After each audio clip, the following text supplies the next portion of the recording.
Hello everyone, welcome to our classroom today. We will discuss philosophical thoughts in Weiqi, and I hope you will get something from here today.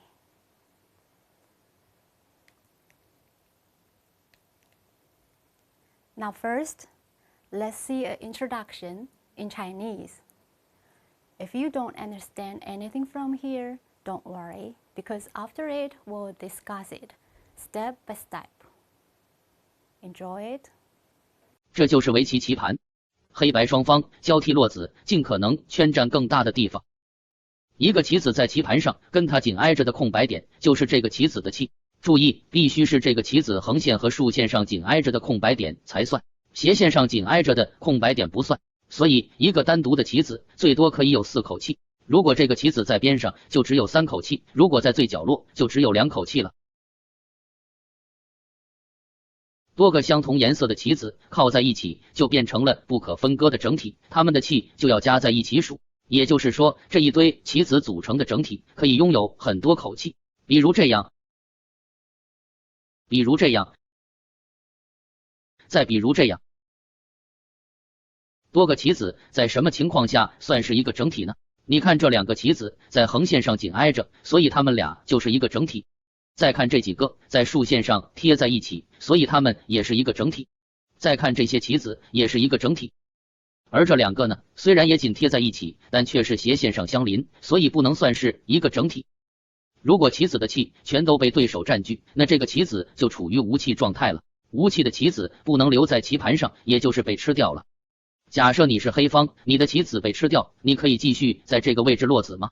不可以，因为这个位置对你来说是禁着点，不允许你在此处再落子，而白方却可以在此处落子。因为你把棋子放在这个点上，这个棋子刚落下就处于无气状态，而对方显然没有这个问题，所以禁着点只是对一方而言的。关于禁着点，再举几个例子，请看。你作为黑方，在这几种情况下，红色标志闪烁的位置都是你的禁着点。再来看另外的情况，如果你落子后能够反杀对方的棋子，那么这个点就不是禁着点了，你就可以把子落在此处，将对方的棋子吃掉。这个例子有必要强调一点，白子落下后吃掉了这个黑子，黑方再放一子在这个位置，又吃掉了白子，白方再放一子就又吃掉了黑子，双方如果这么做，就会陷入无止境的反复。所以规则禁止类似这样的循环互提。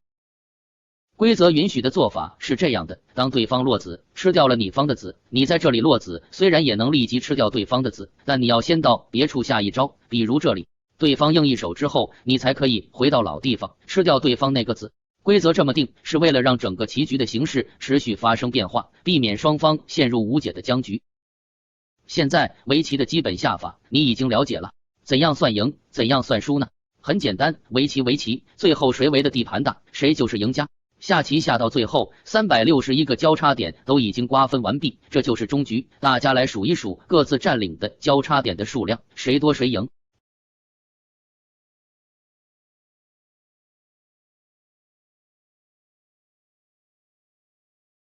总结一下，黑白双方轮流落子，最后谁圈占的交叉点比较多，谁就赢。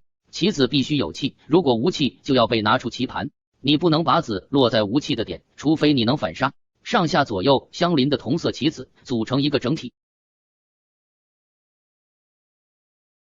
Okay, this game is a talk about Weiqi, which we named it today.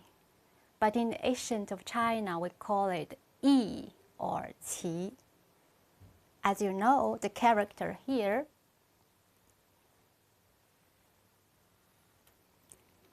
Qi is a picked phonetic character, which means the 2 parts of this character, one is representative, the meaning of this character, and the other part of this character, representative, the phonetics of this character.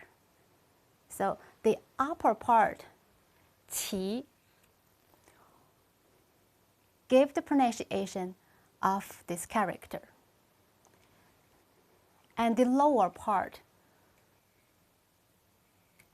which means stone, it gives this character the meaning that the pieces was made of stone in the ancient times, as same as today. Now let's see the characters of Wei. It's also a pictophonetic character, which the first part outside we have Wei, which means surrounding.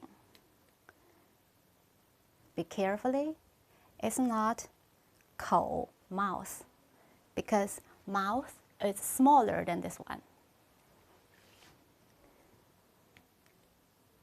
Now we'll see the other part of this character, which gives the pronunciation of Wei. And we will know as a whole character, it means surrounding. So it's just like this game. We will see who has more territories and who will win the game. Every piece was surrounding by the others.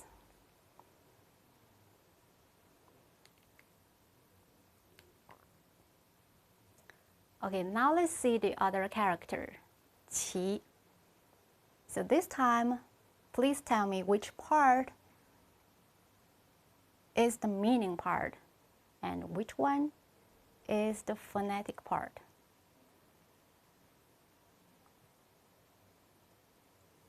Yes. The left one, mu, which means wood, is the meaning part of this character. And the right side, qi, representative, the phonetics of this character. And we can know from this wood. And nowadays, most of the board are made of wood. So Weiqi nowadays is the name for this game. Do you remember this word? Let's say it again. Weiqi.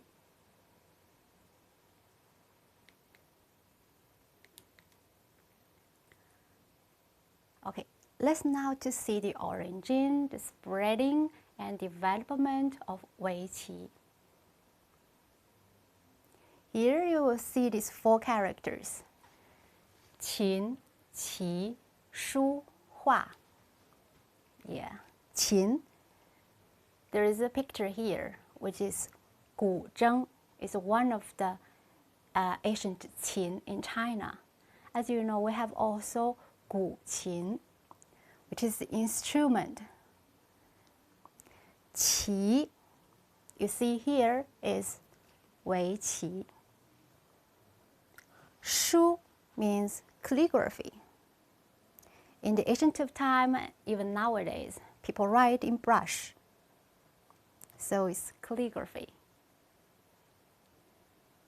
And the last one is hua, which means painting.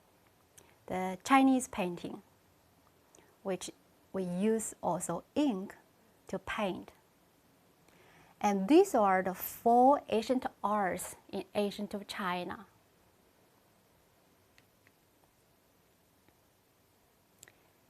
Now, who created Weiqi in the ancient China?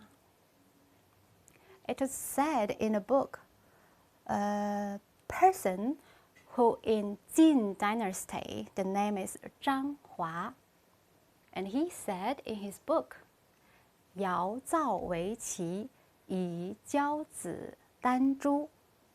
Yao. Maybe you have heard just 3 tribal chiefs in China a long time ago. Yao was one of them. So this sentence means Yao created Weiqi to teach his son, Danzhu. So that happens 4,000 years ago. After that, this game was popular in the time of 770 before Christ. So that is in the period of spring and autumn and the warring state. After years,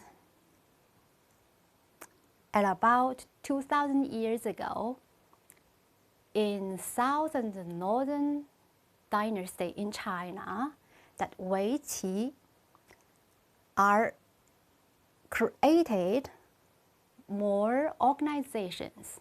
It's very professional. And the people who played Weiqi, they were divided 9 different levels. At last, let's see how Weiqi was spread to other countries.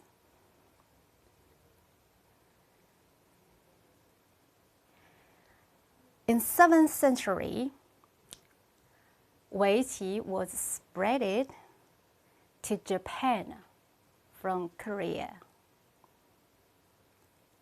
And after long times, in 16th centuries, Weiqi was spread from Japan to Europe. In this part, we have to introduce some people from here.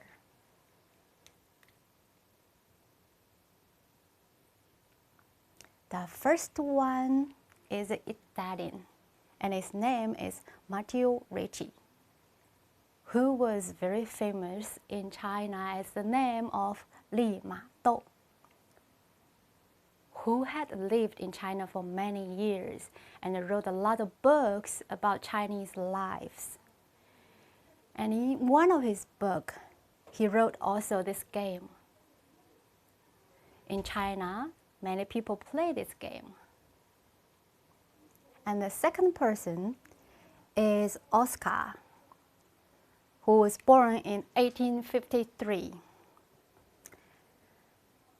He had been in China,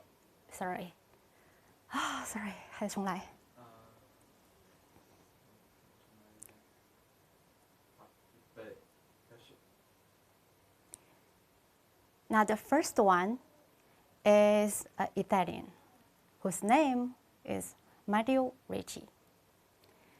His Chinese name, Li Ma Dou, is very famous in China because he had lived in China for many years and he wrote a lot of books in which he had also mentioned this game, Weiqi. And in 19th century, there is a person, he's from Germany. His name is Oscar. And he had been to Japan and lived and worked there for even 10 years.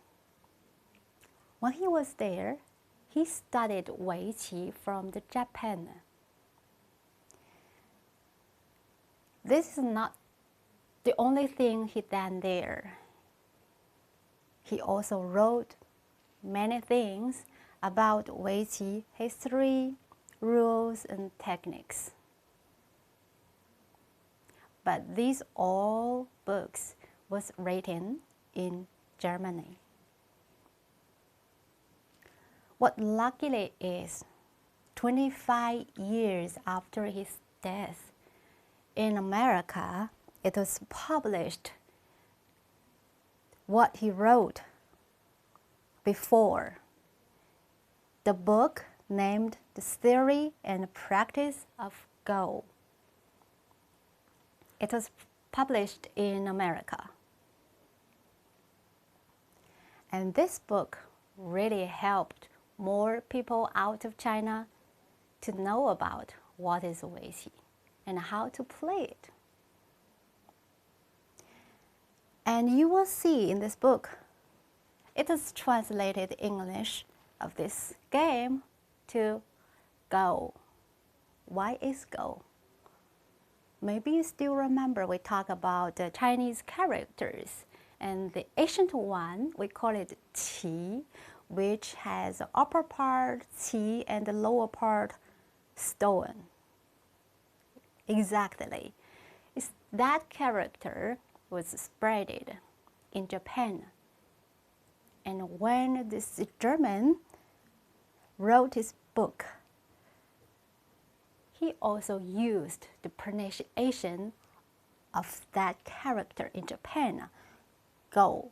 So that's why in English we call it go. I hope you will have a general idea about this Weiqi. Okay, now let me ask you some questions. The first one, which of the following is Chinese philosophy, thoughts? The first one, Confucianism. The second one, Buddhism. The third one, Taoism.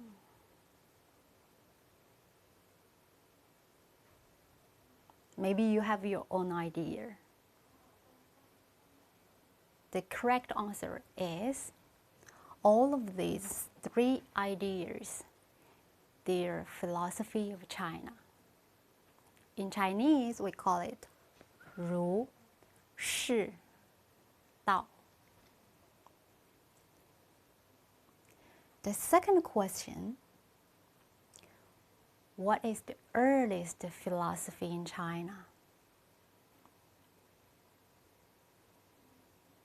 This idea is Zhou Yi, which was the earliest Confucianism idea in China. And in the book of Zhu Xi, it was said like this, 简称易，书名也. So it means Zhou Yi, the book of changes, was called Yi as a short name of the book. 其卦本伏羲所画，有交易、变易之意，故谓之易。卦, we will see later what it is.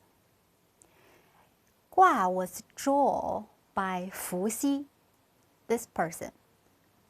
And 卦 means exchange and changing. So that's why we named this book the Book of Change. So this sentence is from a book, 周易本易序.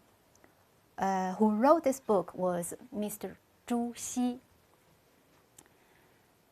He was a very famous thinker, philosopher, educator, and poet in China. And he was also a very famous New Confucianism in China. So you will see from here that the book of changing is representative, the root of our natural philosophy and ethical practice of Chinese traditional thinking and culture.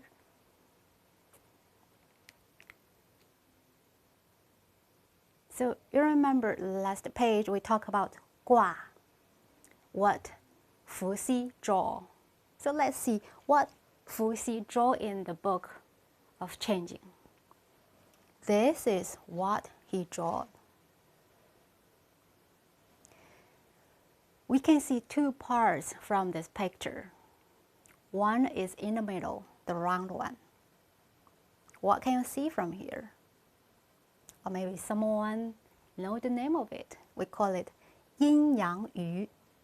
Yin, which means black, no sun, dark, this part. And the other part, which call it yang, means sunny, bright.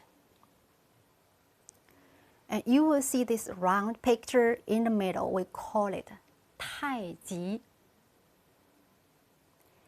And which inside are two fishes surrounded together. The other part of this picture, you will see 8 different special notes on the 8 sides. So this is what we call it, 卦. And you will see the first one, which we call it 乾卦, and representative, the sky, the universe. So how it was created?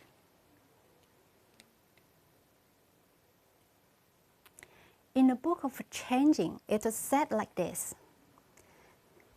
亦有太极. So in the book, there is this picture, we call it 太极. 始生两仪. From a 太极, it was developed to two signs or two notes, which is, we call it yin, and this one we call it yang. 两仪生四象, which means from these two special notes developed four different notes. You will see they have two levels, right? And everything was created by only the two signs, which is yin and the other one is yang. 四象生八卦, which means from these four notes developed 8 different notes. What we have seen from last picture on the 8 sides of the picture. So as you know, this one, still remember the name of this one?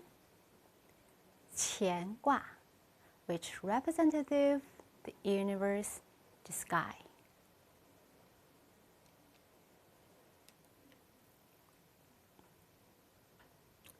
What this book tells us? What principles in this book of changes?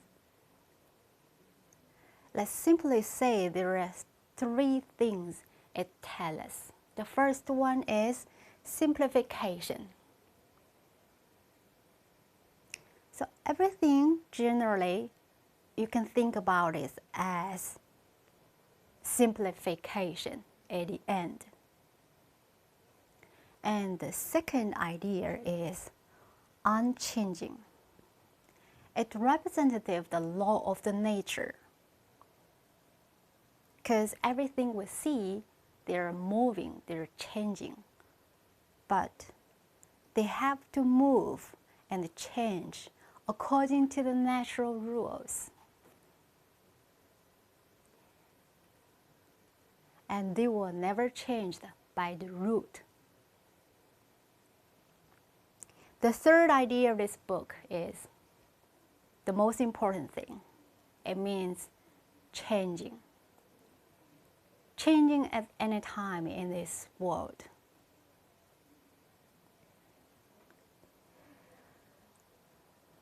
So as we know, it is a truth that changing is something that will never be changed.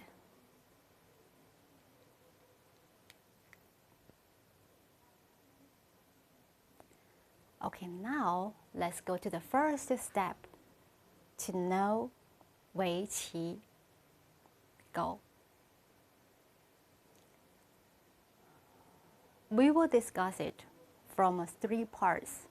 The first one is 棋子, we call it stone or pieces, which representative simplification. The second we will discuss about the board, which representative unvarying, no change. And the last one, we will talk about the players, which give us always changing.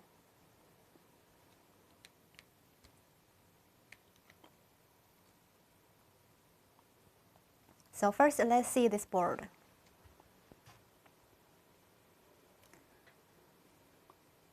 Maybe you can count from here. Vertical, yeah, it is 19 vertical lines. From horizontal, it's the same. It's also 19 lines. So here we have the board, which has 19 multiplied 19, which we will have 361 crossing points. I mean, like here, this kind of crossing points here, where we should set our piece here. The second, you will see on the board, there are such kind of position sign. See how many you can see? Yes, there are totally 9 positions on the board. Okay, 1, 2, 3, 4. Yep. Why they have this position? It asks us to know the location, where the pieces are. And the middle one, which we call it 天元. This word is also comes from the book of changes, which means the origin of heaven. Okay, I remember this. How many crossings we have on the board? Yeah, 361. So you can guess how many pieces we have totally. Okay. Now let's see the pieces. As we know in the ancient time, we also have the character which has the stone part in the character, which means the stones, the pieces were made of stone. Yeah, even nowadays, we have also very good stones to produce this kind of pieces. And the white one usually is made of shells. So as we know, the pieces are only 2 colors, black and white. It's just like yin yang in the book of changes, right? And every pieces, they have no difference. They're equal. They're simply. Before you play this game, there is nothing on the board. But in the process, and at the end, you will always see different things happened. In every moment, it changes.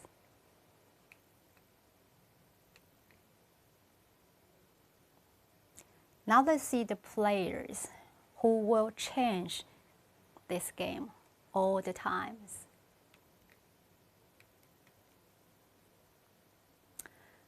First, could you imagine how many possibilities of changes would happen in the whole process of one game? Actually, I cannot tell you the number exactly, but you can see the number is like this. You can count it by yourself, okay? But I will tell you, this number is more than all the atoms in the whole universe.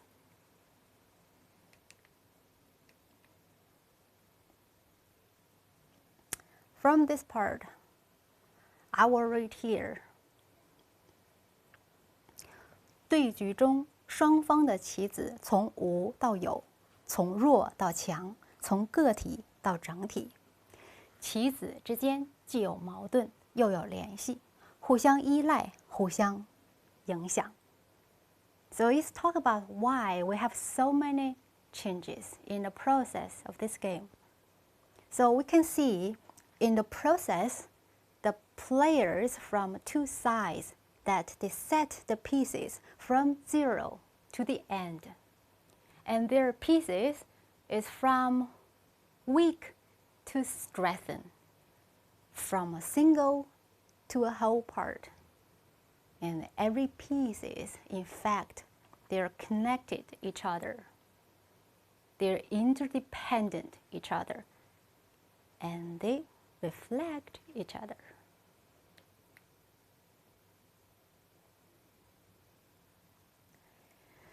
当你的应对招法符合棋局变化的规律时，就会山重水复疑无路，柳暗花明又一村。When you really practice to play this game, you will understand the meaning of here. Because it means in the whole process, as long as you play according to the rules of the changes, you will see sometimes that you are in the valley of the game. But it will happen to you at that time. You see the bright, you see the success of this game. So changes happened at every moment. But one important thing is you have to do it. You have to play it according to the rules.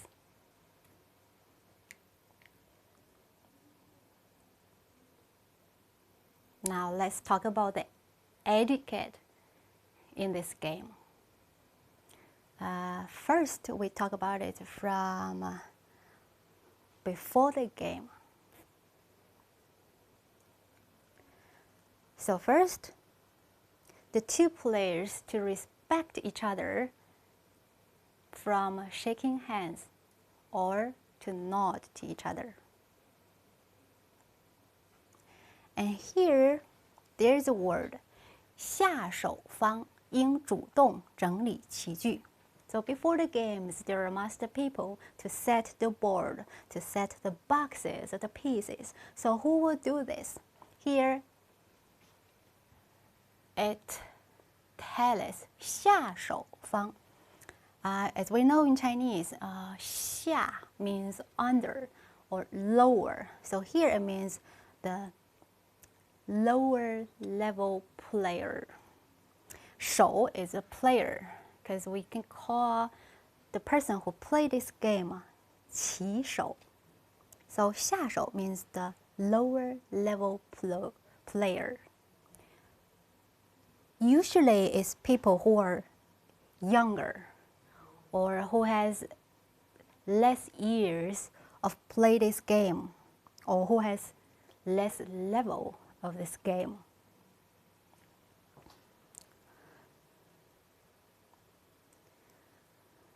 And the third one is 猜先的礼仪. So what is 猜先? In English is nijiri. It means before the game, we have to know who should be the first person to set the first piece. As we know, there are two colors of the pieces, right? Black one and a white one. So usually, the person who has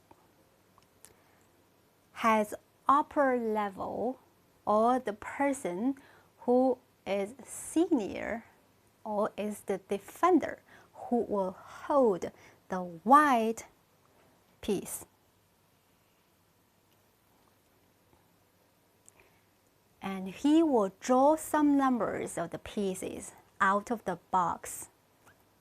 At the same time, the other player who hold the black pieces should take one or two pieces from his box,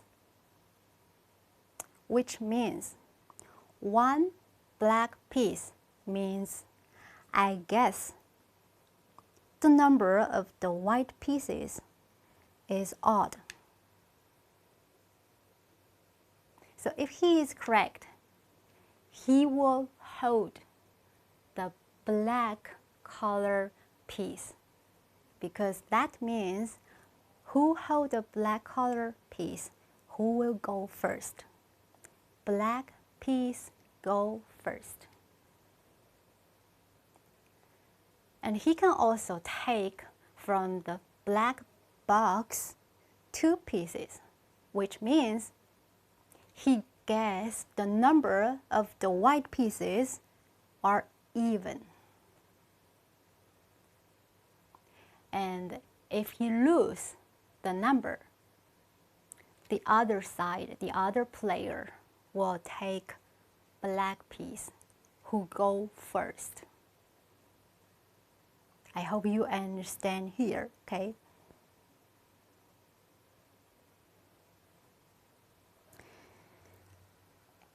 The last etiquette here is 黑棋的第一手应下在右上角。As we have said, black piece go first. Okay, so the first piece, where to set it? Now here set is a better place, is on the right up side corner. So let's say it's the board. You should write, you set the first piece here.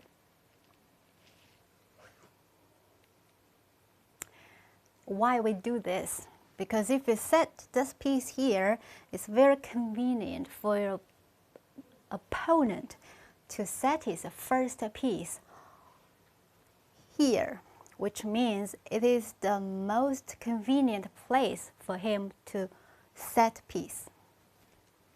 It also means respect the opponent, okay? Now let's see, in the process of this game, what we should do. First, 保持安静, keep quiet, never talk about the game or judge it, and never to bother your opponent to think about it. And the second one, 告诉对方棋下在哪里. Okay, when your opponent is leaving this game for some reason, and you set your piece in this moment, and when he's back, you have to tell him where you set your piece. That's for respect. At last, we will see after a game what we should do. 双方应收好棋子，整理好棋具，方可离席。So both sides should clean everything, the pieces and the boxes of the stones, and then they can leave here. So actually here, if you play with some people familiar, usually 下手方, the lower level players should do everything. Okay, now let's learn to play this game together. First, let's learn how to hold this piece. Now, in Chinese, I will read it for you first, okay?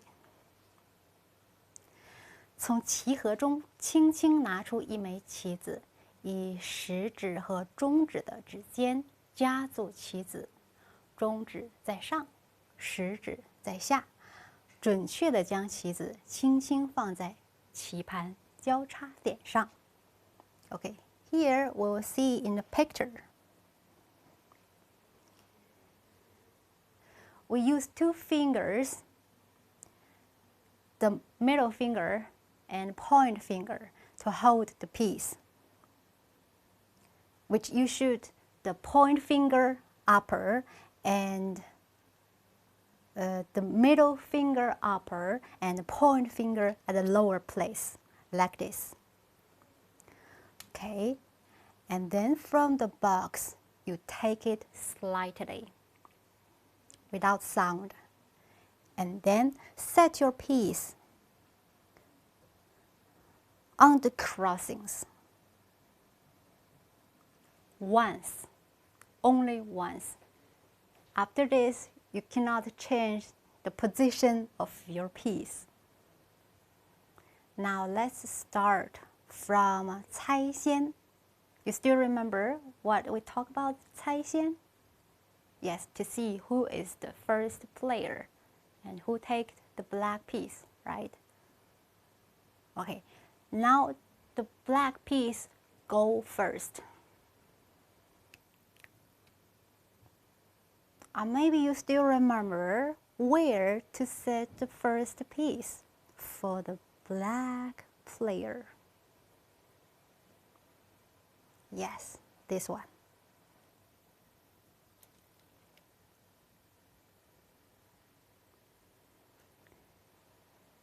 And now the white player will set the piece here.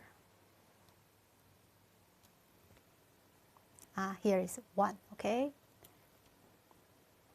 After this, the black player will set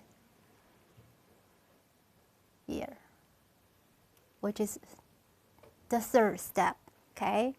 And for the opponent, who will set here. Because on the corner is the better place for you to have more territories with less pieces. That's why people would like to set the pieces at the very beginning on the corners. And then after this, the black player will set his piece here. That's why, because you see 1, 2, 3. Will make this side very strengthened, like his place, his territory, right? So in this moment, the white player will set his piece here. 6, which means the white player would like to play with you this corner first. And after this, the black player has to think about, oh, the white one is here and I'm here. How should I strengthen my territory? So he can go this side or this side. And at the end, the black player decided to set it here to make this whole side strong. Okay, from here you will see that black first and then 1 white. And after this, 1 dark piece and 1 white piece, 1 dark piece and 1 black one. White one, and then a black one. So it's always 1 black, 1 white. And there must be no change after you set the piece. Okay, you cannot move it after you set it. And here there is another rule. If you think about, oh, I don't need to set this piece, you can give up 1 step. Okay, that's okay, but usually nobody will do that at the very beginning of this game. It depends.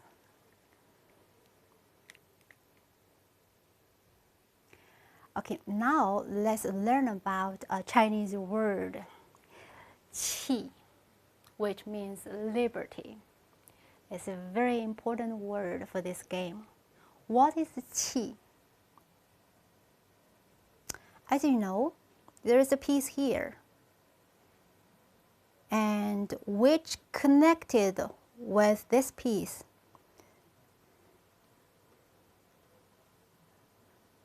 The vacant point on the line, the connected line. There's no piece here, no piece here, and no piece here, which means qi of this piece. So how many qi of this piece. 1, 2, 3, 4. Yes. So there are 4 liberties for this dark piece here. So let's see here on the side. If one piece is on the side, there are only 3 liberties for it, right? So you will see that if the piece is on the side, it's difficult to survive because you have more liberties, you have more opportunities to survive. At last, let's see the piece on the corner. So there are only 2 liberties for this one. Why we talk about this? Because this 气尽其死. If the liberties around this piece no exist, it means it's a dead piece. So for example, if there's here white pieces, it means this dark one will be taken from the board. It's a dead one.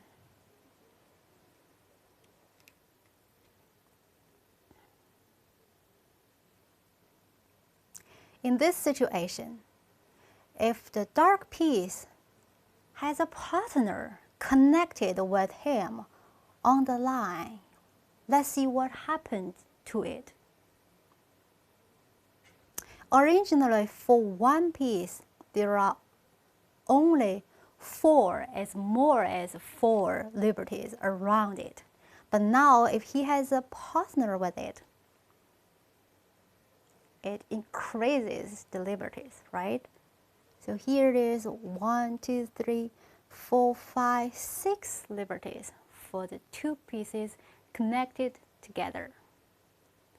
So the same situation for the pieces on the side and in the corner. So that means if you let your pieces connected together, you will have more survive opportunities.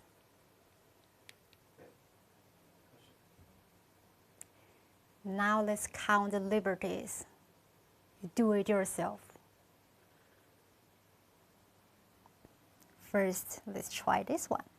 How many liberties for these 3 dark pieces?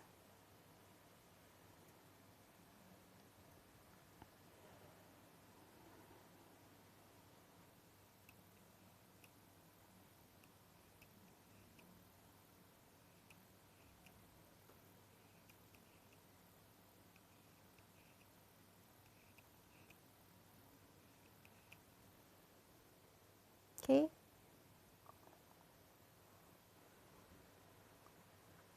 All the points connected on the same line with it, right?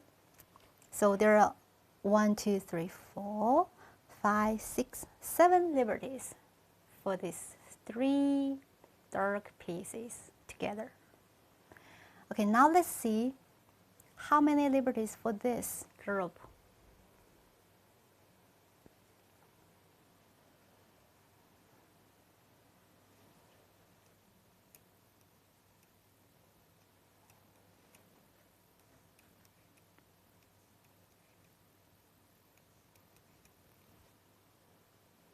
One, two, three, four, 5. Are you correct?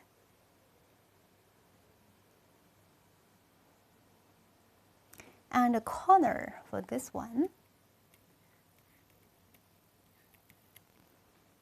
we'll see there are only 3 liberties for them. So from here you will see that's same. You have more liberties, you will have more opportunities to survive. Remember it, okay?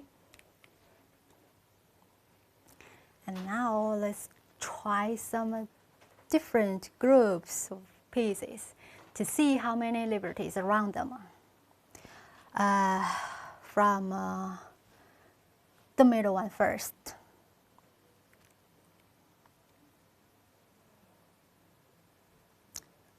And don't forget, we need to find the points connected with them on lines. Okay, on lines first, this one, on lines here.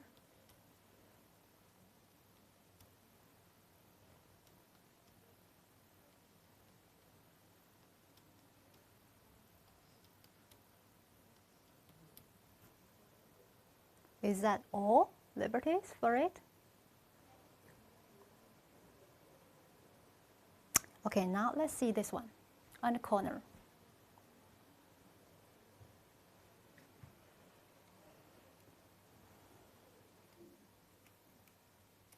Lines,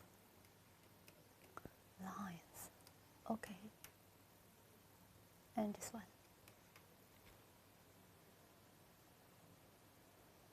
How about this?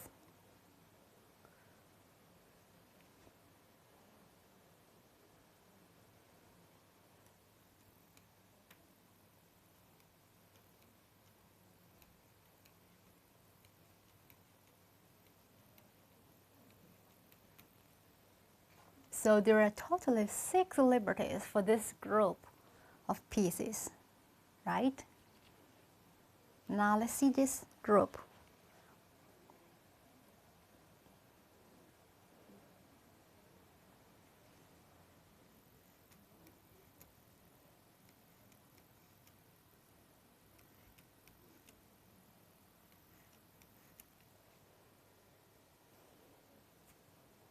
You see, there are only 4 liberties for this group. Now let's try this one. On the side, it's also 4 pieces together.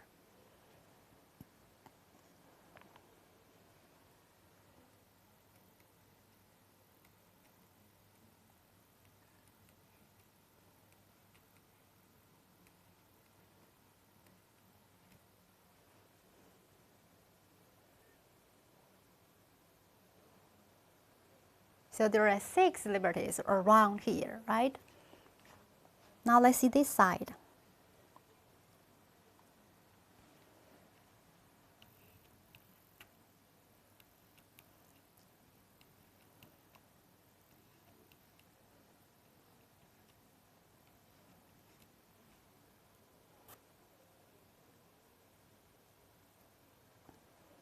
It's also 6 liberties for this group.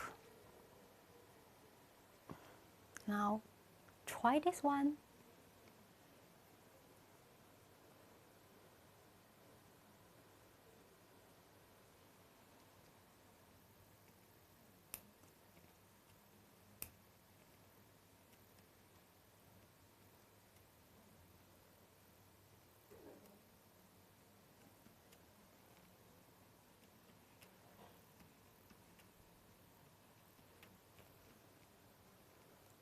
Because you have to count how many liberties around it.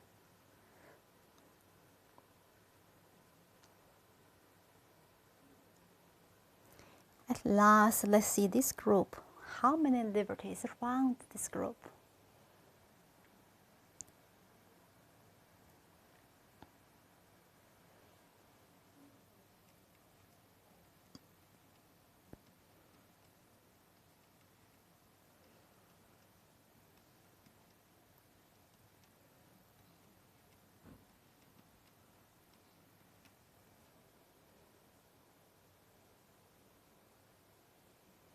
Okay, so how many groups you did it correctly?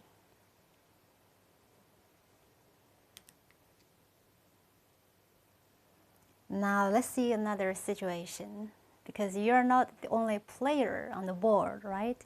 You have opponent, the white one. When the white opponent to set pieces around you, you have less liberties. So example here, for this dark piece, there are only 3 liberties, because here is occupied by the opponent. So there is no liberty here for it. Same situation, let's see. How about this dark one? the liberties around it is only here and here, right? And the situation for this one is not good because it has only one liberty,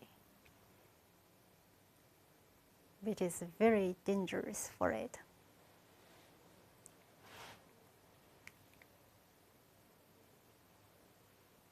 Now let's see in this complicated situation how many liberties for the dark piece. Here first. For the two pieces connected together, the liberties are here on lines, neighbor lines, neighbor crossings, right? Okay, so there are only 3 liberties for these two black pieces. Okay, here on the side,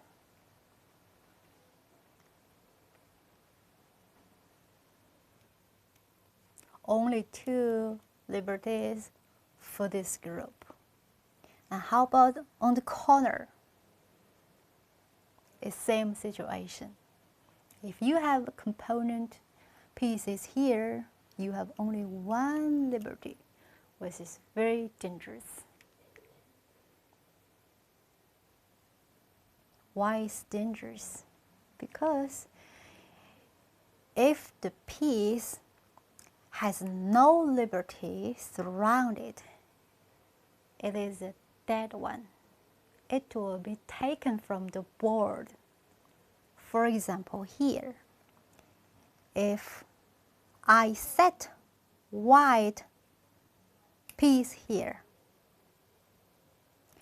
this black one will be taken from the board as soon. It's dead. It means this place now is belong to the white one.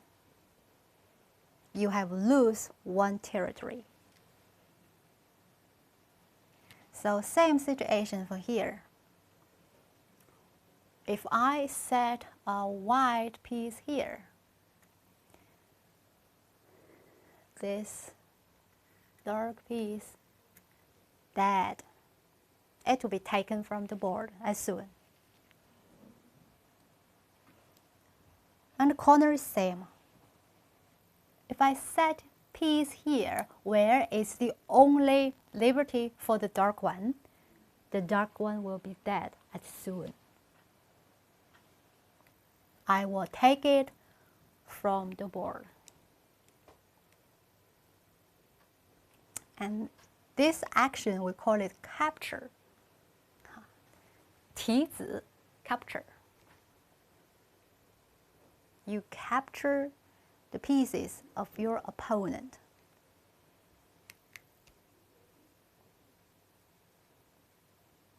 Okay, after the dark piece was taken from here, you can see there is a space. Now, the dark piece can set his piece here or not. The answer is no. This point, we call it 禁着点, which means forbidden point. Forbidden for dark one, because dark one put it here, there will be no liberty. So no one can set your piece on the point where there is no liberty for you. So do you understand? You get it? Dark piece cannot set here, but the white one is no problem to set the white piece here. Just to remember, it's a point, we call it forbidden point, 禁着点.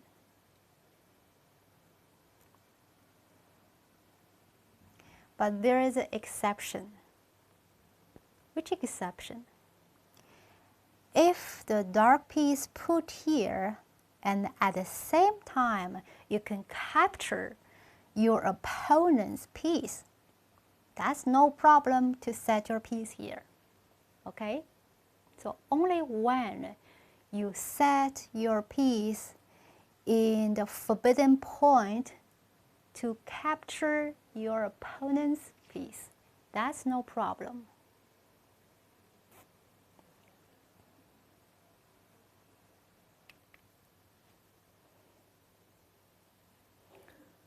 Okay, let's see next situation, which we call it 结扣. So you will see if I put here a white piece, the dark one will be dead. I will capture it from the board, right? After this, you will see the dark one was taken, and there is a space here. And now, if the dark one set here, you will see what happened. This white piece will be taken from the board, right? Okay, so now if the white one do the same thing, set piece here, this one will be taken from the board again. It's endless game. So we cannot ask this situation happened. So how should we do? When the white one capture the dark one, the dark one cannot set his piece here at once, but he can set his piece other place, for example here. And after this step, he can set the dark piece here. Okay? So the solution is you cannot set your dark piece right after you was captured from the board, but you can set another step on the board. After another step, you can go back. But maybe the space is not exist. So this situation we call it 打劫口 fights, which is forbidden. Okay. Now, let's do some exercise together. The first one is 提子 capture, capture, which means you take the piece from the board. So let's think about you are the dark player, okay? You hold the dark piece. So where I should set the dark piece?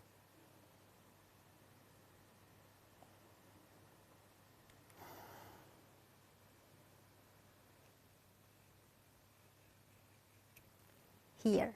Why here? Because this is the only liberty for the white pieces, right? So, how about this one? Where is the only liberties for the white group? It's here, right? So we set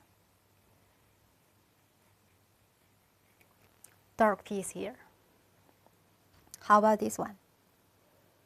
Where is the liberty for the white group?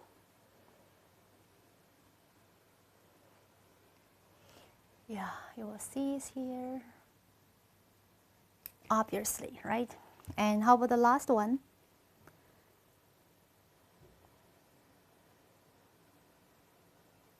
Oh.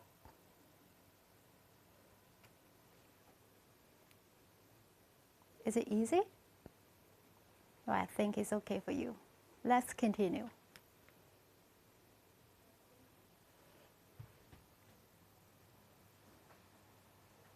The white group is bigger now, but the situation is same. There is only one liberty for them.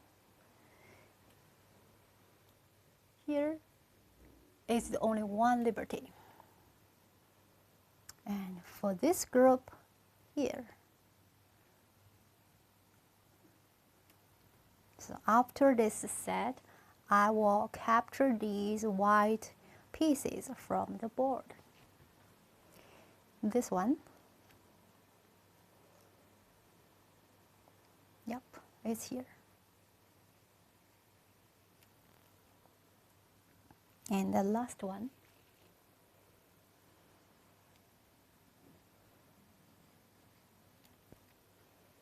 okay, let's see next group. There are more pieces for the group, but it doesn't matter because they're held together, but liberty is only one. So for this white group, they have only one liberty here. What I should do, just set my dark piece here and capture all the white ones. How about this group? Yeah, here.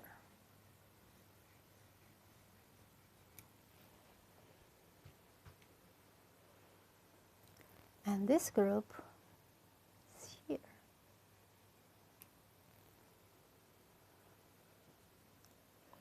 The last one here. Please ignore this line, okay? Next group. This group is another exercise. Think about that you are the dark piece where you should set your piece to escape from capture. So it means when there is a situation, there is only one liberty left for your group, you should increase liberties for this group. That means you have more opportunity to survive. So for example here, for the dark piece, there are only one liberty here. So if I set one piece here, dark one, I will increase my liberties from 1 to 1, 2, 3 liberties. You see? So remember this. If you make your piece longer on the line, it will increase your liberties. So this one, where to set the dark piece to escape.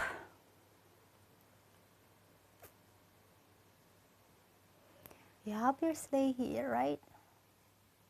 Then we will have 3 liberties. How about here?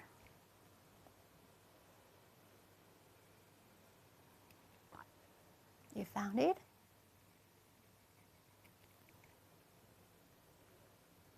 In the same situation, you will have 3 liberties. Compare with only 1 left, right? Okay, now let's see this part.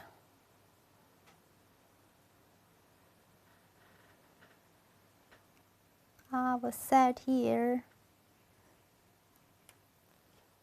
and then the dark piece will have 3 liberties, and now you have time to escape. Okay. Please do more exercise about escape.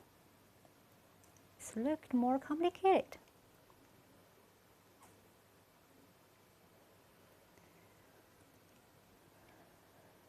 So you have to find first which dark piece is dangerous, which dark piece there is only 1 liberty for it or for the group. So for the first one, we have 2 dark pieces, but only one has 1 liberty left. So we should set our dark piece here to increase the liberties for it, to escape the opportunity to be eaten, to be taken.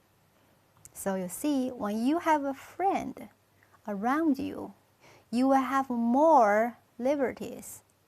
So compared with 3 liberties, now we have more. We have 4, right?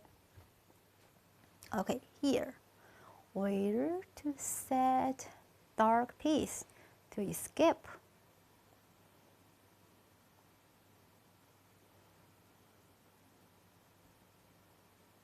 Yeah, obviously this one has only 1 liberty left, right? So we should set our piece here. And now we have more liberties, right? So this one,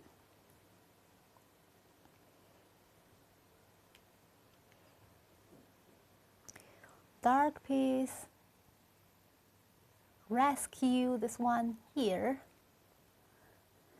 and then have more liberties, right? Now how about this? Which one is danger? Which one is in danger? Okay, these 2 as a group, they are surrounded by these white ones, and only 1 liberty left here, where we should set our piece here to survive. Okay?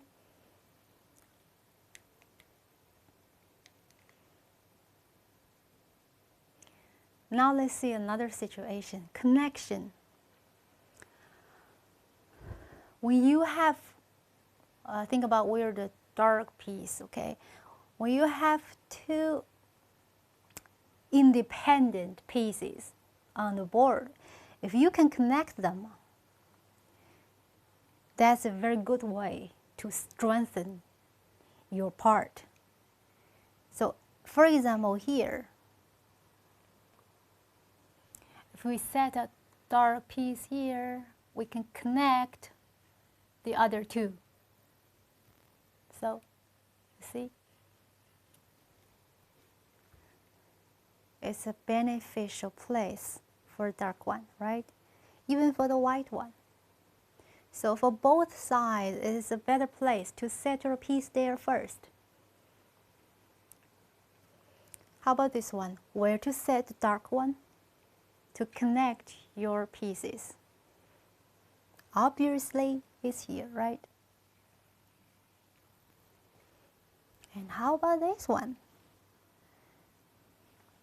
How to connect lines.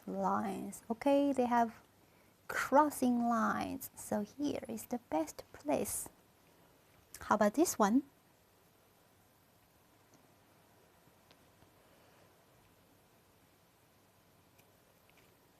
Okay. Now let's see more exercise. How about this one?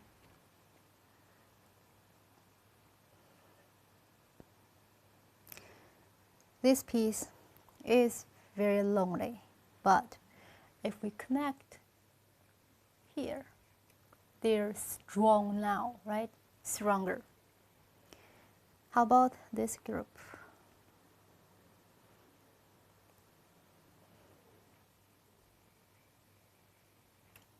Do you think it's a better place to connect the dark pieces?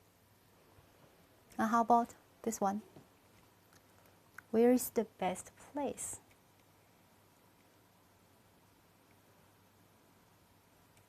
Yep, here. How about the last one?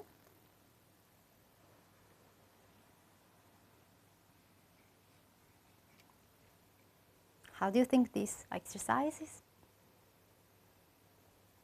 Maybe this is the most difficult one. Let's try. Here.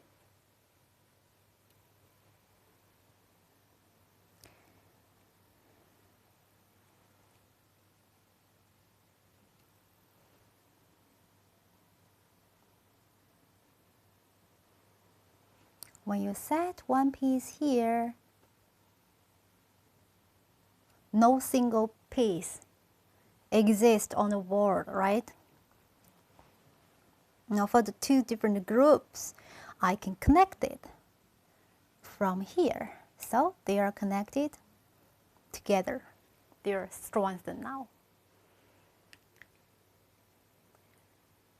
Now this group is easier, I think, for you. Where to connect?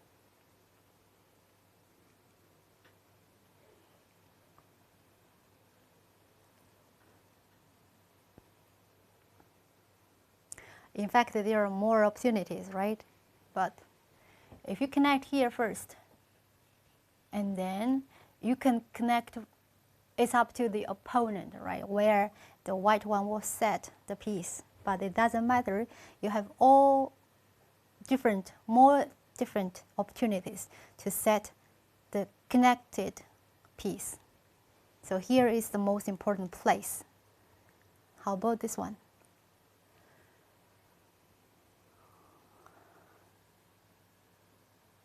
Yep.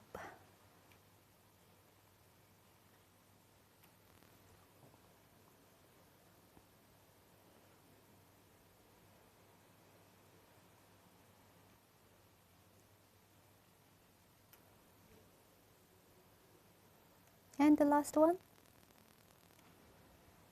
Here, right? Okay, now let's see this situation, which in Chinese is 双吃. It means double eat. It means you have an opportunity to set one piece, and at the same time, you make the other side has in difficulties. So let's see. For example, here, I have more opportunities to set my piece, but if I set here the dark piece, okay, let's think about where dark. So you will see what happened. For the opponent, the white one, here only one liberty.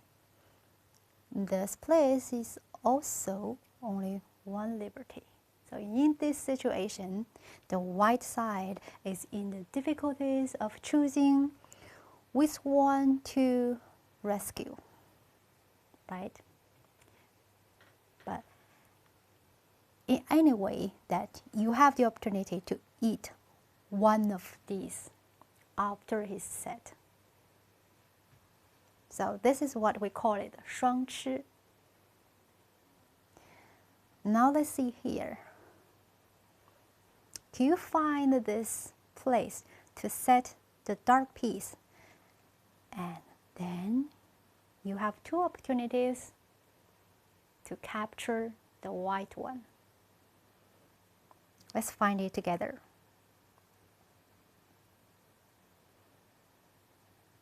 Yeah.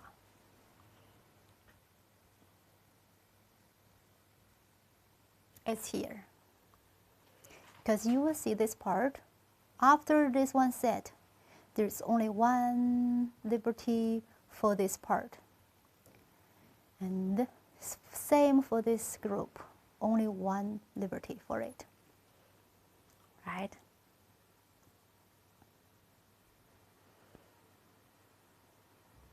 Okay, continue with this one.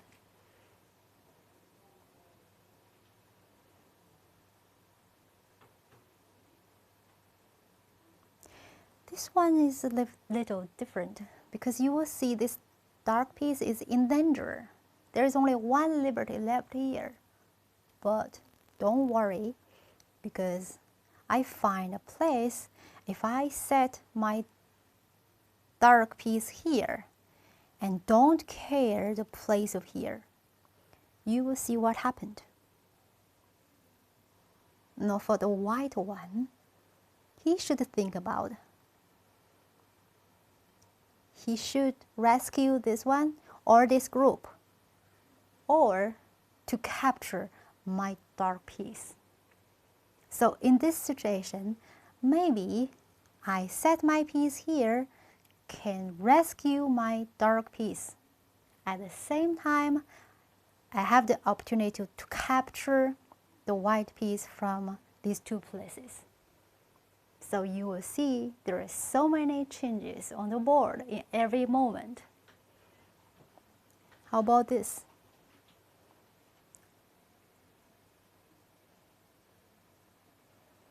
Okay, let's see a place here, right?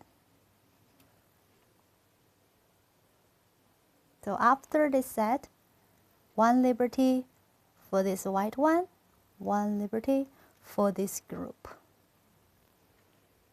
Okay, now it's your time to try to do these exercises. The first one.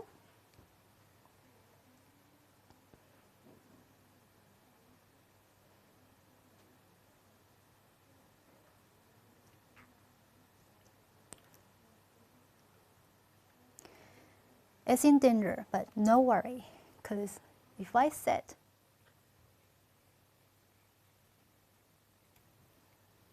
my dark piece here, he has to do something from here and no time to capture my dark piece here, right? So how about this one?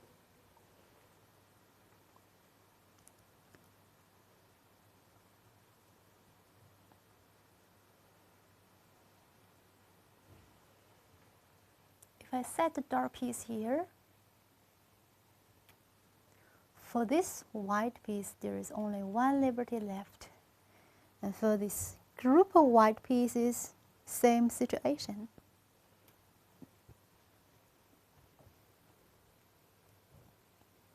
How about this?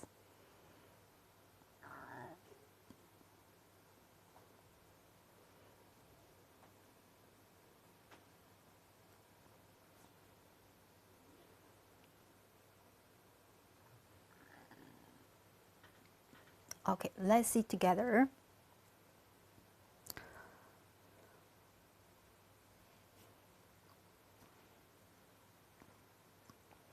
If I set my piece here, what happened? Obviously, for this group, they have only one liberty left here. And for this group,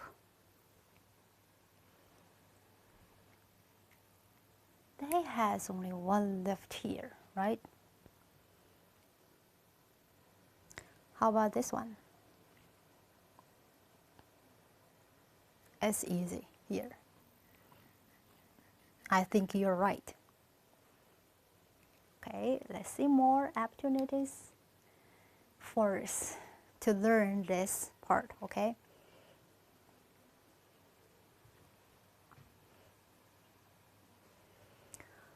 How about here? Right, so one liberty for this one liberty for this one. Yeah, he has to think about which part to rescue. And now here, we can see it's a very good place on the crossing. So if I set here, you will see it's so difficult for this group and this group, right?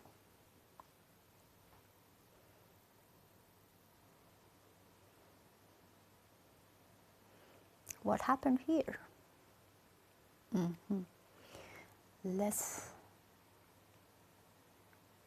How about here?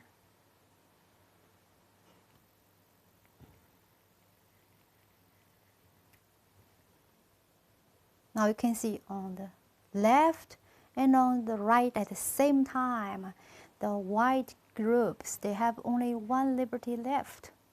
So which one the white player will rescue? It's up to him. And now this one.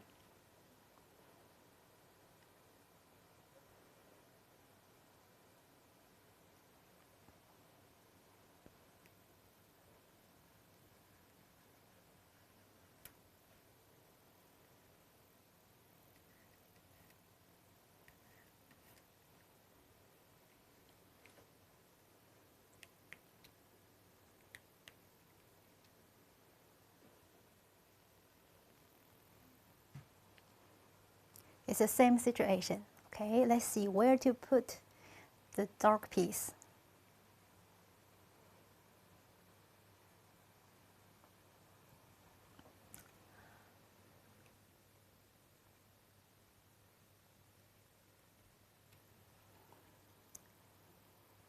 Right? You can find the only one liberty left here and here. How about this one?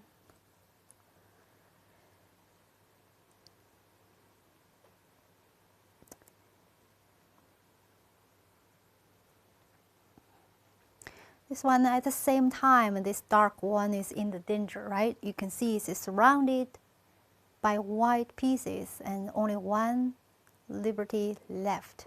But because I can find a better place where I set my dark piece here, and there will be two groups of the white one in danger. So I don't care about it. I just set my piece here and wait your opponent how he should do. Now let's see this one.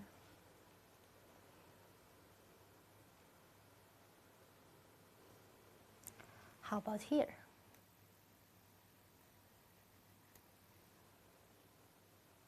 So the liberty left for them is here and here, right? Both two sides are in danger. How about the last one?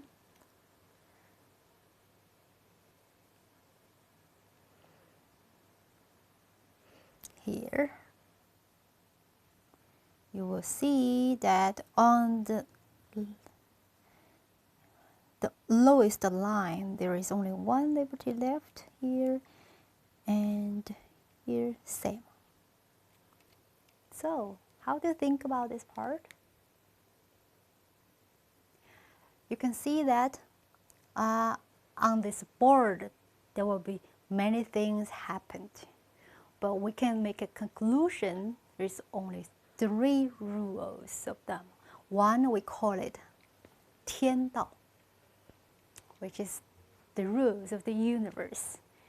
It's representative that the pieces on the board, they have liberties, they survive. No liberties, they will die. That is the rule. And the second one is 地道. Because the board representative, the earth. Because all the pieces should set on the board. And it has the same size. It has the same rule for both the black pieces and the white pieces. That is, we call it 地道. And the last one is what changed a lot. We call it 人道, the rule of the people.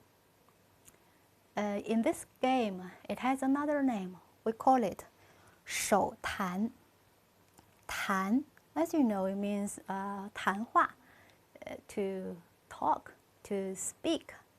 But this game, you're not allowed to talk with your language, but it's a kind of talking with your hands. So we call it 手谈. It's another name for this game. And between the opponents, many changes happened. What we call it 人道. You will see people in the same board. They will have different things happen, different ideas surrounded with them. They will have some changes. Now is the last rule for this game. How to judge at the end who is the winner.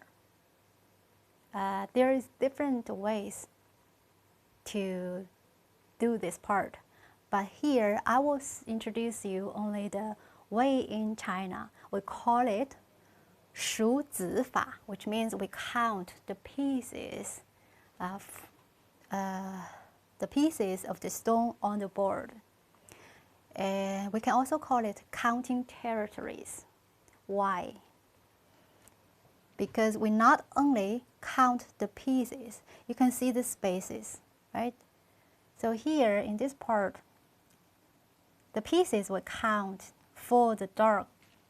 And these kind of points where it also survive, we still counted for the territories of the dark part. Okay. And generally speaking, we have 361 pieces, in which the black one is 181, the white one is 180. So that means if you have 180 0.5, so it means equal. Not so simple, because you remember at the very first, black goes first. So which means who goes first, who will get benefit from the first set.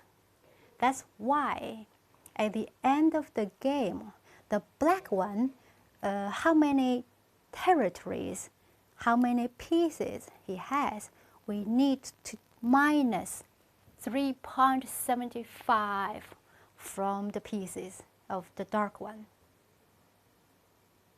So did you get it? For example, at the end of the game, if the dark one, we counted the territories, they will have 185 pieces. We need to minus 3.751. And then we minus the equal number of this 361. We get 0.75, which is the number of the dark player get. So simply say, at the end of the game, we will count all the territories of the different colors. For the dark player, he has at least 185, which means he wins 3/4 of this game, not even one piece. So is it clear? And there is also another situation. You can count the white pieces.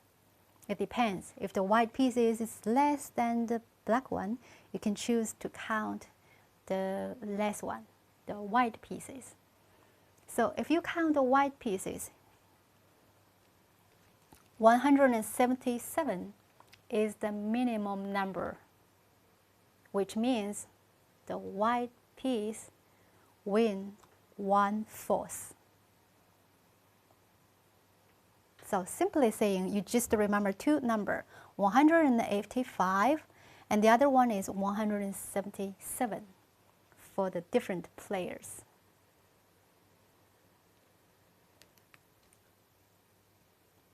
So you can see this is the example of at the end of this game. And what we should count is the pieces with also the spaces here. The pieces and also the spaces here. Now we count together all the black territories. And we get the number is 181. So the black player win or lose. Yes, he lost, because 185 is the minimum for the black player to win. Okay, so we can see in the whole process of this game, what happened, what important, the key point is man and nature in harmony. You will always see the difference that happens, changes in the process, but all the people, all the player has to live with the nature together. And between the people, they have to treat each other in harmony.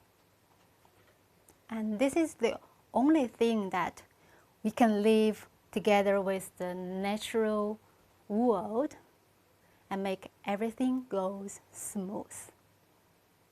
So this idea is the Chinese traditional philosophy idea. And it also reflects our China for thousands of years history.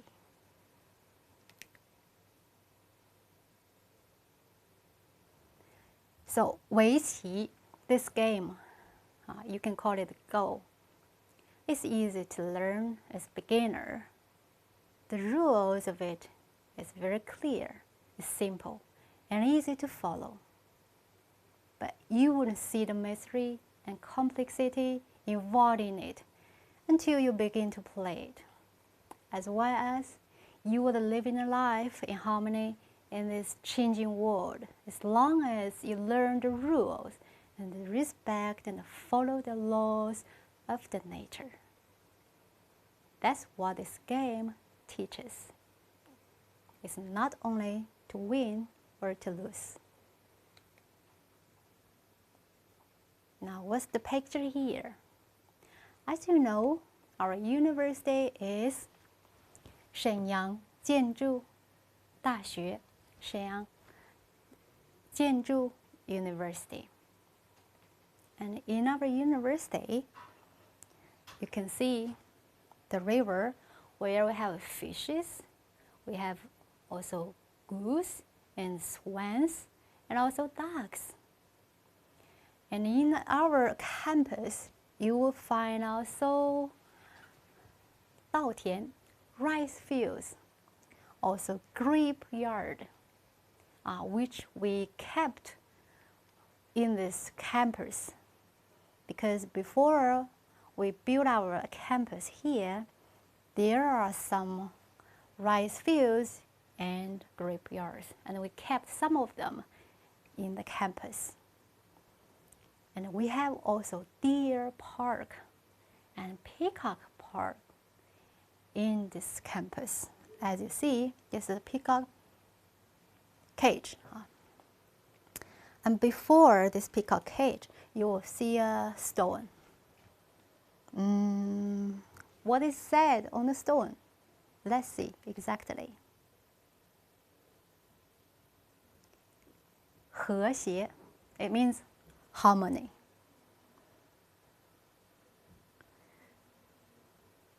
So this stone was donated by an interpreter, a former interpreter. And nowadays, the peacocks and also the many different animals, they are the campus star. So in our campus, we have also this idea that the human being and the nature, they should live together in a harmony. That's what we will strive in our whole life. At the end, let's experience your human philosophy in the game of Weiqi. And I also hope you have the opportunity to come to our campus to learn and study in our campus. Okay, thank you all.